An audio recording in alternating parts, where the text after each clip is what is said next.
Welcome back to Sheenu's channel. ഞാൻ പച്ചമാങ്ങ വെച്ചിട്ടുള്ളൊരു റെസിപ്പിയാണ് കേട്ടോ ഇന്ന് ചെയ്യുന്നത്.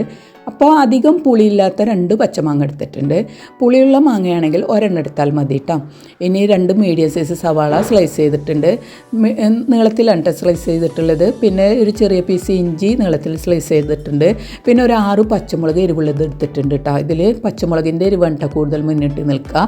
പിന്നെ ഇതെല്ലാം കൂടി ഒരു മൺകലത്തിലാണ് കേട്ടോ ഞാൻ ഉണ്ടാക്കുന്നത്. മൺകലമാണ് ഇതിന് ഏറ്റവും നല്ലത്. പിന്നെ കുറച്ച് വേപ്പിലയും കൂടെ ചേർത്തിട്ട് ഒരു 10-15 മിനിറ്റ് നേരമെങ്കിലും നമ്മൾ കൈ വെച്ചിട്ട് നന്നായിട്ട് തിരുമ്മി കൊടുക്കണം കേട്ടോ. ഇനി മസാലയായിട്ട് 1 ടീസ്പൂൺ മല്ലിപ്പൊടി, 1/2 ടീസ്പൂൺ മഞ്ഞൾപ്പൊടി, 1/4 ടീസ്പൂൺ പെരിഞ്ജീരകത്തിൻ്റെ പൊടി, 2 നുള്ളു ഉലുവാപ്പൊടി, 1/4 ടീസ്പൂൺ മുളകും പൊടിയും ചേർത്ത് കൊടുത്തിട്ടുണ്ട്. മുളകും പൊടി ഇതിൽ കുറച്ചാണ് കേട്ടോ ചേർത്ത് കൊടുക്കുള്ളൂ. പിന്നെ പാകത്തിന് ഉപ്പും കുറച്ച് പച്ച വെളിച്ചെണ്ണയും ചേർത്തിട്ട് നന്നായിട്ട് ഒരു 10-15 മിനിറ്റെങ്കിലും നമ്മൾ തിരുമ്മിയെടുക്കണം കേട്ടോ. നമ്മൾ തിരുമ്മുന്നതിനനുസരിച്ചായിരിക്കും കേട്ടോ ഇതിൻ്റെ കൂടുതൽ ടേസ്റ്റ് കിട്ടുക. ഇപ്പോൾ നന്നായിട്ട് തിരുമ്മിയെടുത്തിട്ടുണ്ട്. ഇനി ഇതൊരു 5 മിനിറ്റ് നേരം നമുക്ക് റെസ്റ്റ് ചെയ്യാൻ വെക്കാം. അതിനുശേഷം നമുക്കിത് സ്റ്റൗവിലേക്ക് വെച്ച് കൊടുക്കാം കേട്ടോ.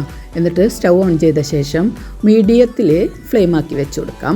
എന്നിട്ടിത് ചൂടായി വരുന്നവരെ നമുക്കിത് ഇളക്കി കൊടുക്കാം. അടിയിൽ പിടിക്കാതിരിക്കാൻ വേണ്ടിയിട്ടാണ് കേട്ടോ അതിങ്ങനെ ഇളക്കി കൊടുക്കുന്നത്. ഇനി നന്നായിട്ട് ഇളക്കി കൊടുത്ത ശേഷം നമുക്ക് ഒരു നാളികേരത്തിൻ്റെ പാലാണ് കേട്ടോ ഞാൻ എടുത്തിട്ടുള്ളത്. അതിൻ്റെ 2ാം പാലാണ് കേട്ടോ ഞാനിതിൽ ഒഴിച്ച് കൊടുക്കുന്നത്. അത് 2 ഗ്ലാസ് വെള്ളം ഒഴിച്ചിട്ട് 2ാം പാൽ എടുത്തതാണ്. അത് ഇതിലേക്ക് ഒഴിച്ച് കൊടുക്കാം. എന്നിട്ടിത് മൂടി വെച്ചിട്ട് ഒന്ന് തിളച്ച് വരുന്നവരെ നമുക്ക് വെയിറ്റ് ചെയ്യാം കേട്ടോ. തിള വരുന്നതോടുകൂടി നമ്മളിതൊന്ന് ഇളക്കി കൊടുക്കണം, അല്ലെങ്കിൽ ഇതിങ്ങനെ പിരിഞ്ഞിട്ട് മേലേക്ക് പൊന്തി വരും. അപ്പോൾ ഇപ്പോൾ നമ്മുടെ കറി തിളച്ച് വന്നിട്ടുണ്ട്. ഇനി ഇത് നന്നായിട്ടൊന്ന് ഇളക്കി കൊടുക്കുക. എന്നിട്ടിത് നന്നായിട്ട് തന്നെ തിളച്ച് വരണം കേട്ടോ. കുറച്ചൊരു നമ്മുടെ മാങ്ങക്കൊന്നൊരു 3/4 ഭാഗം കുക്കായി വരുന്നവരെ തന്നെ ഇത് തിളപ്പിച്ചെടുക്കാം. ഇത് ഇടയ്ക്കിടയ്ക്ക് നമ്മളിതൊന്ന് ഇളക്കി കൊടുക്കുകയും വേണം കേട്ടോ. അപ്പോൾ ഞാനങ്ങനെ ഇതിങ്ങനെ ഇളക്കി കൊടുക്കുകയാണ്.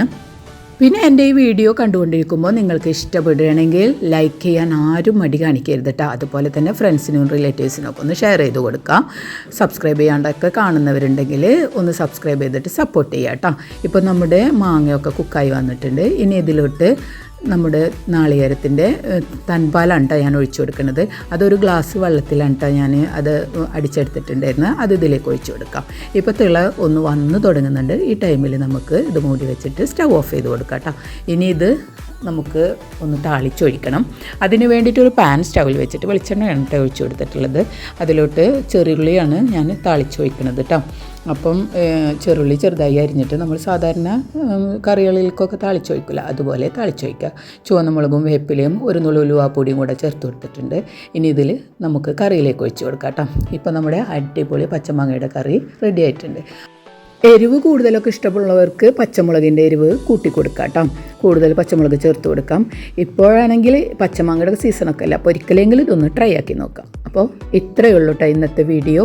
ഇനി അടുത്ത വീഡിയോയുമായി വരുമ്പോഴേക്കും ബൈ ബൈ. Thank you.